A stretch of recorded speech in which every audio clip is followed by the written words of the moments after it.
Olá pessoal, sou Cleidiana Ramos, sou jornalista, doutora em antropologia e produzo conteúdos de memória para os canais do Grupo à Tarde. Eu sou Priscila Dória, jornalista e repórter do Grupo à Tarde. Nós estamos aqui na sessão Senta que temos história do Projeto REC. E nessa sessão a gente recebe especialistas das mais variadas áreas do conhecimento para a gente conversar também sobre temas variados. Hoje a gente está aqui com a jornalista Valéria Lima, ela vai se apresentar melhor. E Valéria vai nos ajudar aqui a abordar um tema muito interessante, que é o centenário de nascimento de Manhuda de Tolu. Tudo bem, Valéria? Tudo bem, Cleidiana. Eu sou Valéria Lima, sou jornalista, sou mestre em estudos étnicos africanos e sou diretora executiva do Instituto da Mulher Negra Manhuda de Tolu. Vamos começar com a pergunta. Manhuda não só inspirou a criação do LEI, a criação do Instituto, mas inspirou você na sua dissertação de mestrado. Então eu queria que você falasse tanto um pouco sobre como foi abordar essa história, que é sua também, no momento de escrever a dissertação e dar um resumo assim, de um pouco do que foi a vida de Manhuda. Acho que o primeiro ponto é justamente a importância dela para a minha vida, né? Sim. Quando eu entrei na graduação, e assim, a gente precisa, né, da experiência, precisa do conhecimento para valorizar o que a gente tem. Porque quando a gente nasce numa família em que você é neta de Manhuda de Tolu, é filha de Odete Lima e sobrinha de vovô, você acha que tudo é muito comum a todo mundo, né? E aí eu precisei realmente fazer o exercício de ver de fora para entender e valorizar o que eu tinha dentro de casa, né? Porque ela era minha avó, a avó que puxava a orelha, a avó que brigava, a avó que dizia que eu não podia falar muito com os vizinhos porque eu tinha que estudar, porque não podia passar muito tempo brincando. Então, assim, eu precisei, de fato, crescer, amadurecer e enxergar essa história. E aí, quando eu entrei na faculdade, o meu primeiro texto, eu lembro que foi na disciplina de filosofia. O primeiro texto que eu escrevi na vida, dentro da academia, foi sobre ela. Então, eu já comecei esse movimento lá na graduação. O meu trabalho de conclusão de curso foi um livro-reportagem sobre 5 mulheres negras que atuaram de diferentes formas no movimento negro da Bahia. Entre elas, obviamente, né, a primeira era minha avó, depois minha mãe. Aí escrevi sobre Luísa Bairros, que não está mais entre nós. A gente escreveu também sobre Olívia Santana e Nadir Nóbrega. A ideia era falar sobre várias mulheres que trabalhavam em linhas diferentes. Mas eu pude aprofundar a história de vida dela na dissertação de mestrado. E aí é que eu vou buscar pessoas que conviveram com ela, enfim, fazer o catadinho, né, que a gente precisa fazer para entender um pouco da história dela. Então, minha avó nasceu em 1923, na Quinta das Beatas, que hoje é Cosme de Farias, ali na região, Brotas, né, região próxima a Bonocô, enfim. E aí ela foi morar no outro bairro aqui de Salvador, que foi a região da Caixa d'Água. Ela morou pouquíssimo tempo, mas ela chega criança ainda no Curuzu. Que é a Grande Liberdade, né? A Caixa d'Água faz parte da Grande Liberdade. Faz parte da região da Liberdade ainda. E ela chega na ladeira do Curuzu, nessa casa que hoje é o terreiro, que hoje é a casa que o Ilê sai, que acontece tanta coisa, que também é a sede do Instituto da Mulher Negra Manhuda de Tolu. Ela chega ali por volta dos 11, 12 anos. Então, minha avó era uma jovem que adorava dançar. A gente tem uma vizinha que tem hoje mais ou menos 106 anos, ainda está viva, resistente, com saúde. Tia Luísa, que costurava as roupas da minha avó. Então, assim, era uma mulher que fazia um vestido por sábado, porque cada baile ela tinha que estar com um vestido diferente. Então, é essa senhora que com seus 17, 18 anos estava ali já trabalhando, mas também curtindo a vida. Mas ela precisava ser iniciada na religião. Como uma jovem de 17, 18 anos, obviamente ela não queria fazer santo nenhum, né, Cleidiana? Cleidiana sabe muito bem a responsabilidade que é ser iniciada no candomblé, né? E as privações que a gente tem que passar também, né? Pelo sagrado, pela nossa religião. Então minha avó já ficava doente ali naquela época, com uma certa frequência, ela desmaiava. Enfim, até que o médico olhou para a cara dela e disse: minha filha, você não tem nada de médico não, procure um centro para se cuidar. E só assim, já com 19 anos, ela é iniciada, mas nessa época ela já namorava com meu avô e já vivia nos bailes. Eles trabalharam juntos e tal na mesma fábrica, era uma fábrica de vassoura. Minha avó trabalhava fazendo piaçava, fazendo vassoura de piaçava. Gente, e filha de o vodum dela. E de Obaluaê.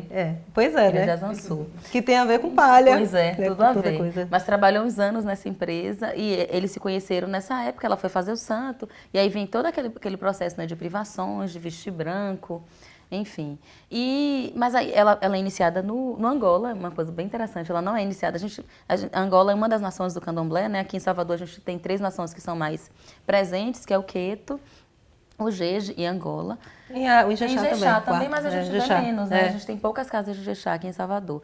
Enfim, ela foi iniciada na nação Angola, mas com um ano ou 2 anos de feita no máximo, o pai de santo dela faleceu. E ela ficou alguns anos aí descoberta. Ela fez santo com 19 anos, mais ou menos. Com 29, ela engravidou do primeiro filho, que é meu tio-vovô. Eu não tô grávida, eu tô doente. Porque uma pessoa que tem um marido, né, já há muitos anos, uma mulher naquela época não engravidava, não podia ter filho, né? Ele já tinha outros filhos e tal. E ela foi procurar a mãe Tança, que é a mãe de santo que iniciou ela no jeje e tal. Justamente porque ela achou que estava doente quando ela estava grávida de meu tio-vovô. E aí ela volta para a religião de fato, né? Esses anos ela, claro, passou se cuidando, mas não tinha uma mãe de santo de fato. O pai pequeno dela cuidou dela durante algum tempo, mas também faleceu. E aí ela encontra a mãe Tança na feirinha do Japão, na Liberdade, que tinha uma barraca na feira do Japão. E mãe Tança, que é, digamos assim, né, uma figura de referência da chamada família Jeje Savalu, que faz parte da grande família Jeje, né? Tem o Jeje Marinho e o Jeje Savalu. Né? Mãe Tança que era da Cacunda de Iaiá, como ficou conhecido o terreiro. E ela vai se cuidar com Mãe Tança e a partir dali ela passa a ser da nação Jeje Savalu, como a Cleidiana bem falou aqui. E aí, Mãe Tança, quando vem cuidar de minha avó, já diz para ela que ela tem missão, né? Que ela tem que abrir casa e tal. Então o santo de minha avó nunca, depois da morte do pai de santo dela, não saiu mais de lá de casa, não saiu da casa 233 no Curuzu. Porque Mãe Tança foi cuidar dela lá, ela frequentava o terreiro, mas o santo dela permaneceu lá e foi assim que nasceu, em 1952, o Axé de Tolu. Mãe Hilda tem essa relação profunda, claro, com Ilê, né? Mas também Mãe Hilda transcende, né, essa relação. Por exemplo, sua avó tinha uma relação muito forte com a educação. Né? Então, não à toa, a escola formal do Ilê se chama Mãe Hilda de Tolu. E eu queria que você perguntasse um pouco, porque é uma ideia dela. Exatamente. Assim, minha avó é uma mulher que não frequentou a escola, né? Não teve a oportunidade de frequentar a escola. Mas ela sempre entendeu e sempre passou para os filhos a importância da educação. Então, assim, da mesma forma que eu, né, que ela acompanhou a minha educação, ela diz, você tem que estudar, vocês não podem perder muito tempo aí brincando com as pessoas na rua, porque vocês precisam estudar. Ela quis abrir isso para a comunidade de um modo geral. E em 1988, o Estado ainda não tinha a obrigatoriedade de garantir a educação até os 7 anos de idade. Então, o que ela via, né? Muitas crianças correndo na rua e sem aprender nada. Todo mundo sabe que quem tinha dinheiro naquela época, os filhos estavam estudando em escola particular. E aí, ela faz um movimento para criar uma escola dentro do terreiro. E ela dá o nome dela, a escola, né? A Escola Mãe Hilda de Tolu. Inclusive, ela conta com a ajuda do então secretário de Educação do Estado, professor Edvaldo Boaventura, para criar a escola. Ela não faz esse movimento sozinha, ela disse que quer fazer. Nessa época, a casa já era muito frequentada, né, por algumas pessoas, por autoridades e tal, por causa do Ilê, mas é ela que, além de dar base para a criação do Ilê, ela que é responsável, exclusivamente responsável, por todos os projetos sociais do Ilê, porque só se percebe a necessidade de outros movimentos, de outros projetos, a partir da criação da Escola Mãe Hilda. Então, a partir daí, vem o projeto de extensão pedagógica do Ilê, e a gente, inclusive, fala, né, que o Ilê, muito antes da criação da Lei 10.639, que garante o ensino, né, da história e cultura africana e afro-brasileira nas escolas, o Ilê já fazia esse movimento. Então, o projeto de extensão pedagógica era a presença do Ilê e dos diretores do Ilê, dos professores do Ilê, nas escolas públicas do município. Então, assim, esse movimento começa com ela através da Escola Mãe Hilda, ele vai para outros espaços, né, com o projeto de extensão pedagógica, e ele cresce. Então, daí que vem a Escola Bandeirê, que as crianças no horário oposto, né, à escola convencional, vão para a sede do Ilê e aprendem não só música e percussão e dança, mas também outras atividades, né? As crianças têm aula de cidadania, têm aula inclusive de reaproveitamento de retalho, porque minha mãe também dá aula nos projetos do Ilê. Então as crianças aprendem a costurar e não são só as meninas que fazem isso, né? Essa questão de ensinar o diverso para todo mundo, o Ilê faz esse movimento há muito tempo. Então, todos os meninos e meninas aprendem a costurar, aprendem a bordar ali através das aulas de minha mãe. Então, assim, é todo um movimento que, de fato, é encabeçado por ela, né? Ela dá o pontapé inicial para que tudo aconteça. E duas questões, assim, para complementar, né, Valéria? Então, na verdade, o Ilê já tem esse pensamento da educação integral, né? Porque os meninos frequentam a escola no horário e tem outras atividades, e atividades interessantes, né? Que eles ficam no ambiente escolar, né? Bem como é um terreiro de candomblé. Exatamente. Fico o dia inteiro, né? E a outra questão, assim, da mãe Eudelice, a atual líder religiosa do ILE, ela foi também do grupo de educadoras da escola. Ela foi uma das primeiras professoras, né? Na verdade, as primeiras professoras da escola foram minhas duas tias. Foi Hilda Alice, que hoje é mãe de santo, e Hilda Mária, que infelizmente não está mais entre nós, né? Faleceu há mais ou menos aí 20 anos. Então, ela cria a escola, divide o barracão do terreiro no meio. Então, tem uma turma de um lado, uma turma do outro, uma filha dando aula de um lado e a outra filha dando aula do outro. Porque o conhecimento ele tem que ser compartilhado, né? A gente aprende isso desde cedo lá em casa. E a outra questão, assim, você falou disso, né, da inspiração, como vocês pensam sempre em ações inspiradoras. Eu defendi minha tese de doutorado, inclusive com a ajuda de Valéria, na sede do ILE, na Cisela do Barro Preto. E me emocionou muito porque faltavam alguns minutos para o começo, e aí uma das professoras mandou perguntar se ela podia levar a turma dela.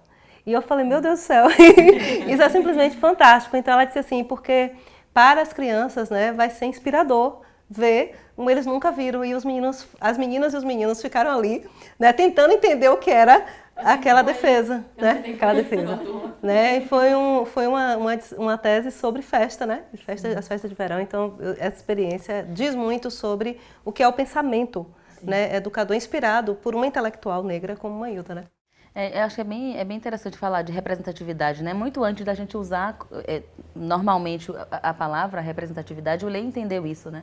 O ILE ensinou o que é representatividade para todo mundo. Eu acho que essa relação do ILE com tudo que foi construído ao longo desses quase 50 anos é ancestral, né? A gente tem uma missão que é ancestral. Eu acho que é importante falar disso, assim, tipo, as coisas não são aleatórias, não estão desconectadas.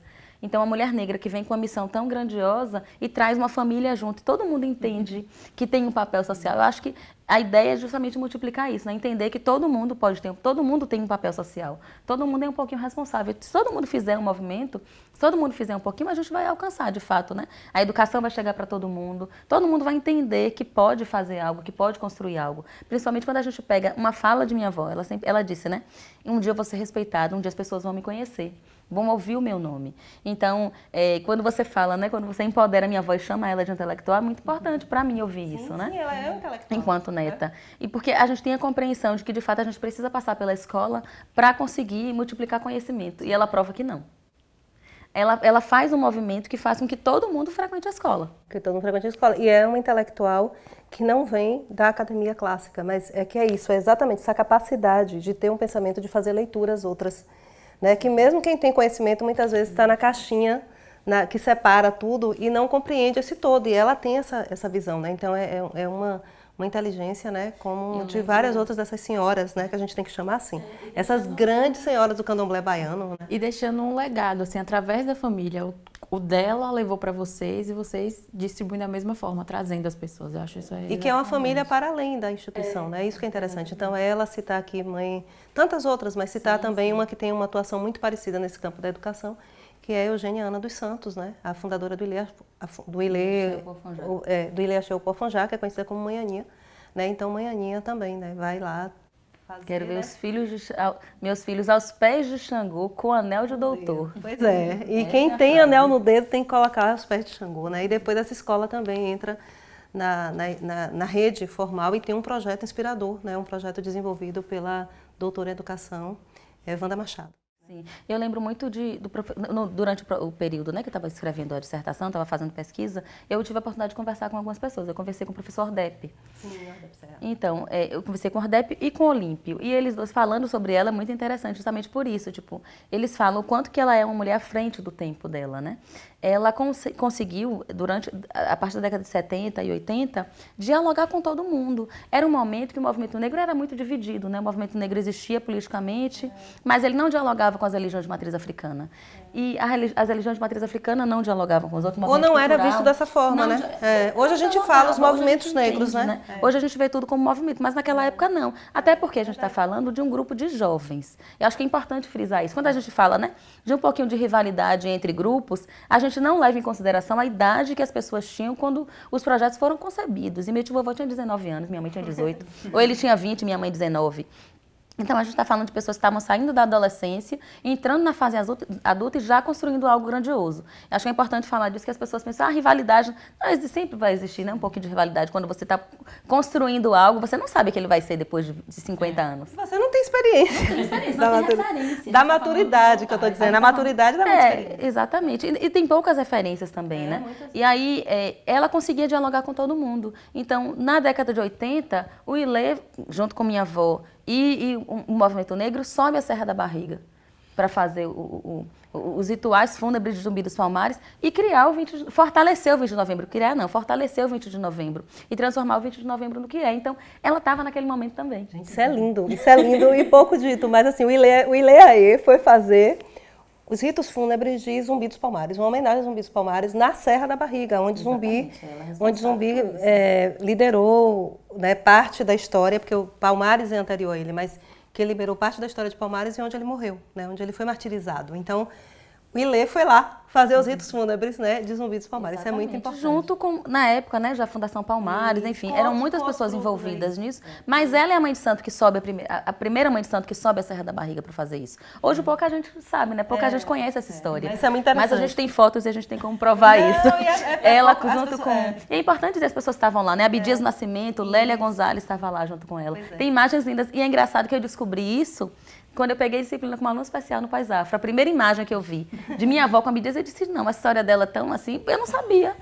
Porque assim, a gente precisa de fato buscar, a gente precisa olhar para trás para olhar para frente, né? A gente precisa conhecer com detalhes a história das pessoas e é muito justo que a gente faça esse movimento, né? Enquanto mulher negra, enquanto neta dela, tem a oportunidade de ter feito esse movimento, de resgatar a história dela e de trazer para frente, né? De novo, o nome dela, de mostrar para as próximas gerações quem foi essa mulher e o que ela fez para ser tão importante. Porque não é só dizer que ela é importante, né? Dizer por que ela é importante e mostrar isso através de imagens, inclusive, que é maravilhoso. E é por isso que é importante a gente sempre falar de movimentos negros no plural. Porque os movimentos negros, por conta do MNU, e o MNU surgiu numa situação muito específica, acho que é bom a gente dizer isso, né? Inclusive o Ilê é anterior ao MNU. Né? O MNU é de 78, o Ilê já estava, né, completamente instalado. E falando de combate ao racismo. E o MNU, quando ele surgiu, a gente tem que lembrar disso. É um contexto de ditadura militar, lei de segurança nacional, você não pode falar dessas coisas tranquilamente. Então, quando o MNU surgiu, ele acaba sendo um imã para vários setores dos movimentos. Então vai ter gente ali de tudo. Gente, inclusive, de candomblé, gente da capoeira, mas isso não está entendido, muitas vezes, como um movimento, porque as pessoas olham muito a questão política. Sim. Política no sentido até muito reduzido. Então, hoje, a gente não fala mais, né, movimento negro no singular, a gente fala movimentos negros, porque isso é muito amplo. E, assim, o pensamento do MNU é um, o pensamento da negro é diferente, né? Então, cada associação, ela tem um tipo de abordagem. Então, por isso que a gente fala, né, e assim, o Ilê, claro, é um movimento negro, assim como a gente pode falar de Búzios, de Palmares, né, de Malês. É tudo muito legal. A primeira pessoa que me falou sobre essa rivalidade entre a formatação, né, do movimento negro unificado e do Ilê... A discussão era muito assim, estética política. Luísa Barros foi a primeira pessoa que trouxe isso para mim. Eu não tinha noção de que em algum momento houve diferença entre esses dois movimentos. Porque se dizia, né, a forma política de se fazer é a forma dos brancos fazerem isso. Então a gente não pode imitar os brancos, vamos fazer o cultural. E eu acho que, assim, as duas formas, né, de fazer movimento, eu estou falando de um período específico, né? A gente está falando de final de 70 e início de 80. Essas duas formas de fazer movimento, elas na verdade se complementam, né? Então o Ilê traz, porque através das letras das músicas, o Ilê consegue fazer esse movimento de conscientizar as pessoas, porque você ouve música, você tá ali dançando, mas você tá ouvindo a letra daquela música. E você está sendo conscientizado a partir daquela letra. E aí e são essas pessoas que com a consciência elas vão buscar o movimento político. E eu acho que existe essa interação, esse complemento entre as duas formas de fazer. É política com a estética, mas é política no sentido mais amplo. É porque, na verdade, assim, quando a gente fala de política, a referência que eles tinham, né, é branco que faz isso, né? A gente não vai fazer desse jeito, a gente tem que fazer num outro formato, uma outra configuração. Mas eles dialogam muito, né, porque os objetivos são os mesmos. Sim. E hoje a gente pode falar de outros formatos, né, de movimentos. E você falou, né, disso, de você olhar para frente, olhar para trás para poder seguir. A sua avó criou, foi lá, percussora do Ilê, instalou todo um novo tipo de educação dentro do próprio Curuzu e tudo mais. E você agora com o Instituto, que leva o nome dela, E aí eu queria que você falasse um pouco disso, o que foi que te inspirou a criar o Instituto, né? A inspiração por trás de toda a equipe, de tudo que foi envolvido, e as principais atividades dele também. Sim. É bem interessante falar da história do Instituto, porque eu estava no auge da pandemia, e aquela coisa, né, tipo, o exercício de olhar para trás. Poxa, eu assisti uma live, é bem interessante falar disso, eu assisti uma live de Preta Gil junto com Val, minha prima. Val Bem-vindo, que é jornalista também. E Preta Gil estava falando sobre a experiência dela, né, de ser mulher negra e de algumas palavras que que a gente tem a consciência do significado, que a gente não usa justamente por conhecer o significado. Ela estava falando da palavra denegrir. Ela foi vaiada no Teatro Castro Alves e ela estava dizendo do quanto que ela aprendeu a partir dali. Porque ela falou que denegriram a imagem dela. E denegrir significa tornar negro. Denegrir é não deixar mais ser negro, não é isso? Não, é tornar negro. É tornar negro. Então, você tem algum problema de ser negro? A questão era essa. E aí, e eu aprendi isso com mídia étnica, né? Eu sou também do Mídia Étnica, o Instituto Mídia Étnica. E o primeiro slogan do Instituto foi: vamos denegrir a mídia, ou seja, tornar a mídia negra. E aí a gente fica pensando do quanto que a ideia que a gente tem de que o nosso conhecimento é comum a todo mundo. Acho que Cleidiana deve passar por isso de alguma forma, e acho que esse projeto também tem muito a ver com isso, né? Entender que não é porque a gente tem o conhecimento que todo mundo tem. E Preta Gil me fez pensar sobre isso. O que é que eu, enquanto ser humano, né, enquanto mulher negra, nessa pandemia que está todo mundo descobrindo, né, qual é a sua missão no mundo, enfim, o que é que eu posso fazer para ajudar outras pessoas? E na época eu trabalhava no Estado, enfim, né, várias questões, e a ideia veio muito forte, um domingo de manhã, eu lembro perfeitamente do dia, foi 14 de junho, que Val associou depois, gente, no dia do aniversário do meu tio vovô. A ideia do Instituto veio, 14 de junho de 2020, auge da pandemia. Aí eu disse, não, eu preciso fazer algum movimento. Então veio a ideia muito forte de criar, e já veio a ideia com o nome, obviamente, né, por causa dela. E a ideia do Instituto é justamente manter vivo o legado dela, manter vivo o nome dela e valorizar a história de outras mulheres negras também através do Instituto. Então, nós temos 2 pilares, geração de renda e geração de renda muito pensando no momento que a gente está vivendo, né, de muitas dificuldades, principalmente das mulheres negras. Nós somos ainda a base da pirâmide social nesse país, infelizmente, né, a gente ainda tem mais dificuldade de acesso a milhões de coisas e aí é uma outra questão também não dá para desenvolver agora. E também preservação de memória, né, sou jornalista, então eu me sinto na obrigação de seguir com essa missão também. Então, a ideia é contar, registrar a história de muitas mulheres negras, e a gente começa, obviamente, pela história dela. A gente está no ano que marca o centenário dela. O marco de lançamento do Instituto foi 6 de janeiro de 2023, data em que ela faria 100 anos, se estivesse viva. Então, a ideia foi fazer uma homenagem a esse centenário e valorizar a história dela enquanto mulher negra, e também lançar um instituto, né, para a sociedade. E a ideia é, ao longo desse ano, desenvolver vários projetos, né? A gente lançou um selo que a gente vai usar ao longo do ano, o selo do centenário dela. E a gente vai, esse ano ainda, lançar um documentário em homenagem a ela, publicar a minha dissertação de mestrado, que é a biografia dela, e inaugurar também um busto no terreiro em homenagem a ela. Então, assim, todas as ações de preservação de memória ao longo de 2023, até 6 de janeiro de 2024, é em homenagem a ela, mas em paralelo a isso, a ideia é que a gente vá executando outros projetos dentro do terreiro. Sim. Então, assim, a gente está muito voltado para a questão da valorização do trabalho manual. Então, assim, a questão do artesanato para a gente é muito forte, é tão caro para a Bahia, né? A gente tem uma desvalorização de serviços na Bahia, então a ideia é supervalorizar, de fato, esse serviço, então, ensinar as mulheres negras para que elas produzam objetos artesanais. Então, minha mãe entra nesse momento também, né, para dar aula para outras mulheres negras, e a ideia é que a gente produza artigos, né, manuais, artísticos mesmo, para que a gente venda através do Instituto e gere renda tanto para a manutenção do Instituto quanto para essas mulheres envolvidas nesses projetos. Agora, no mês de março, a gente vai fazer uma ação, a gente recebeu uma doação de Robério Braga, um fotógrafo. Ele lançou um livro de fotografias de tranças e ele estava buscando uma organização para doar metade do valor, né, da venda desses livros. Então, ao longo do mês de março, a gente vai fazer já algumas oficinas que vai servir também para a gente sondar as mulheres. A gente precisa saber o que as mulheres querem, né? A gente não está aqui para impor nada. Mas o que é que interessa mais? O que é que elas gostariam mais de aprender? A gente vai fazer esse movimento de oficinas e também uma pesquisa entre essas mulheres que vão participar dessas oficinas para que a gente possa colocar em prática os outros projetos do Instituto ao longo do ano. Valéria, parabéns. Obrigada pela aula. Né? Valéria também tem outra, a gente tem muitas facetas, né? Valéria também tem atuado muito no magistério. Né? Então, de várias formas, né, Valéria? Também no ensino superior, ela tem várias inserções, várias entradas. né, com vários públicos. Então, assim, foi uma aula de fato, né? Ela tem uma inserção muito forte também nessa questão de gênero, né? Gênero e a questão transversal com racismo, né, com a questão da diversidade sexual. Então, isso é diversidade sexual, de sexualidades também, né? Isso é muito interessante, né? Isso é muito bom e obrigada, né, por ter vindo aqui. Faz muitas coisas, como todo mundo faz muitas coisas.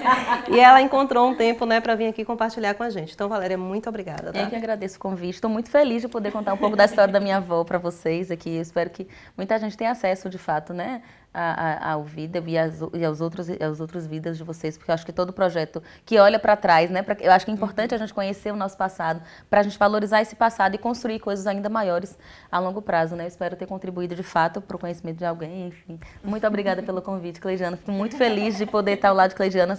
Ela sabe a admiração e o respeito que eu tenho por ela. Muito obrigada.